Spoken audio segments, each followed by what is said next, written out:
words of our Divine Mother. From the book Words of the Mother, Volume 14, topic Purity and Humility.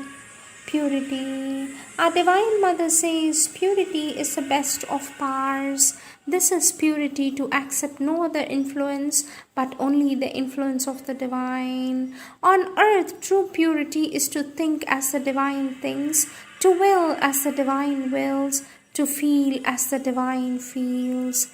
If one lives only for the divine, and by the divine there follows a perfect purity. Purity is perfect sincerity, and one cannot have it unless the being is entirely consecrated to the divine. Question, sweet mother, tell me how I can keep your service holy and free from the slightest stain of human impurity. Mother says, by wanting it and always aspiring for it. Integral purity, says our Divine Mother. Integral purity, the whole being is purified of the ego. Power of integral purity, the power to accept nothing but the divine influence.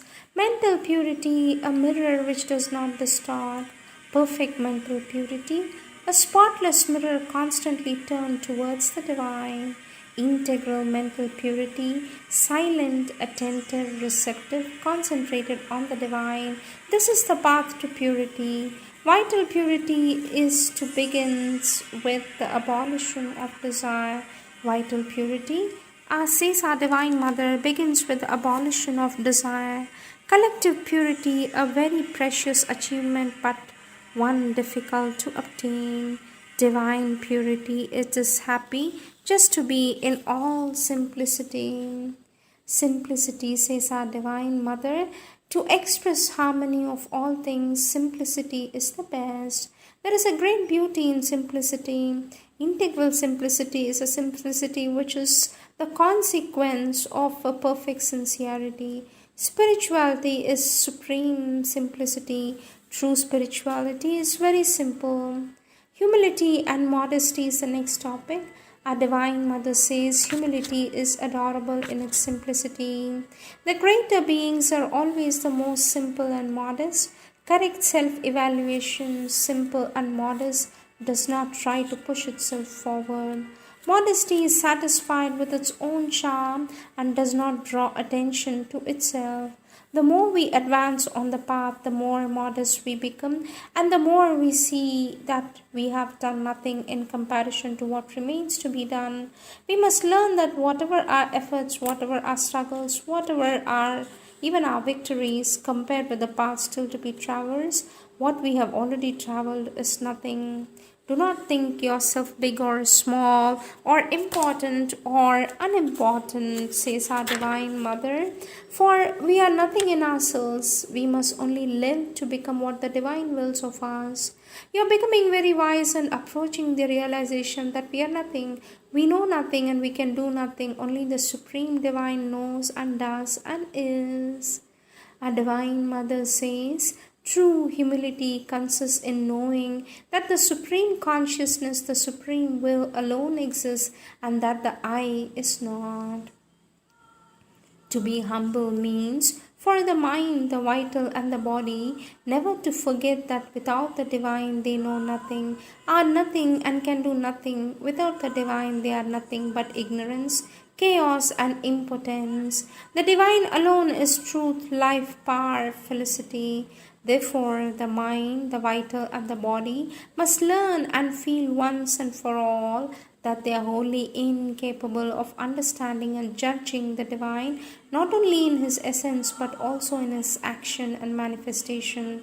This is the only true humility, and with it come quiet and peace. This is also the surest shield against all hostile attack. Indeed, in the human being, it is always the door of pride at which the adversary knocks, for it is this door which opens to let them enter. Whatever is your personal value or even your individual realization, the first quality required in yoga is humility. In truth, sincere humility is our safeguard.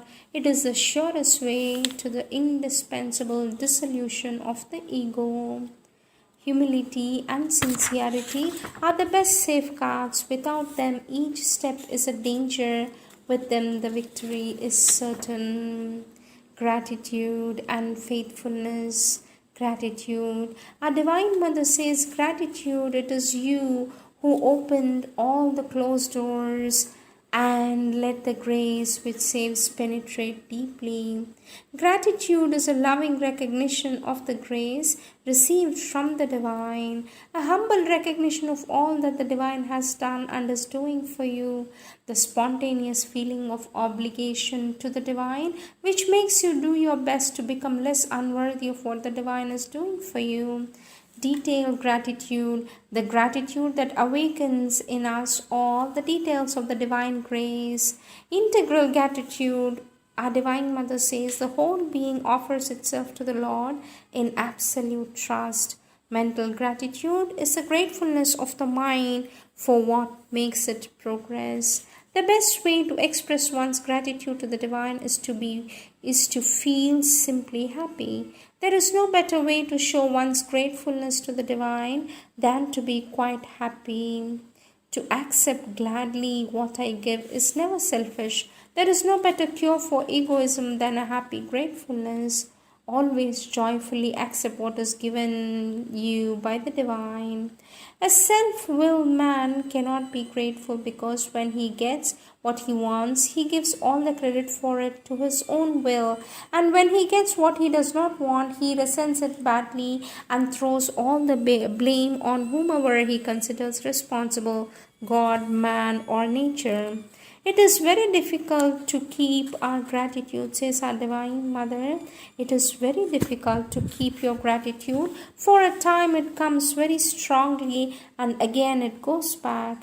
The Divine can go on tolerating everything in spite of your ingratitude because He knows fully the how and why and wherefore of everything. He knows why you are doing a certain thing. He knows the full working. That is why He can tolerate it.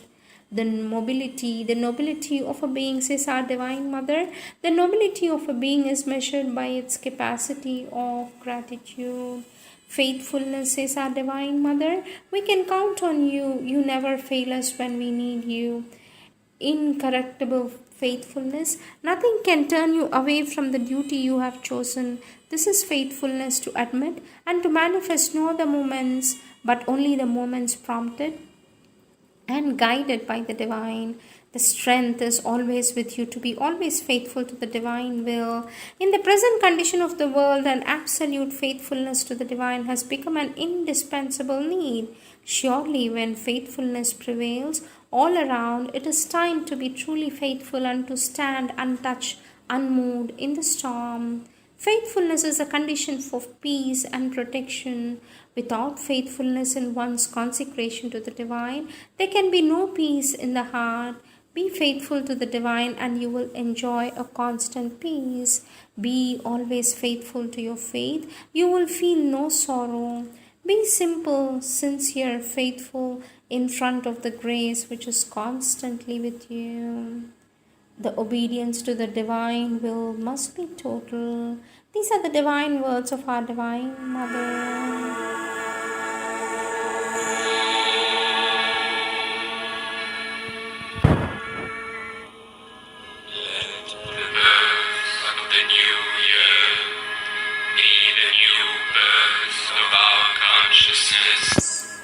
Leaving the past far behind us, let us run towards the luminous future. Lord, the year is dying, and our attitude bows down to Thee. Lord, the year is reborn, our prayer rises up to Thee. Let it be for us also the dawn of a new life. Que la naissance de la nouvelle année soit une nouvelle naissance pour notre conscience, laissant le passé loin derrière nous, courons vers un avenir lumineux. Seigneur, l'année se meurt et notre gratitude s'incline devant toi. Seigneur, l'année renaît et notre prière s'élève vers toi. Que cela soit pour nous aussi l'aurore d'une vie nouvelle.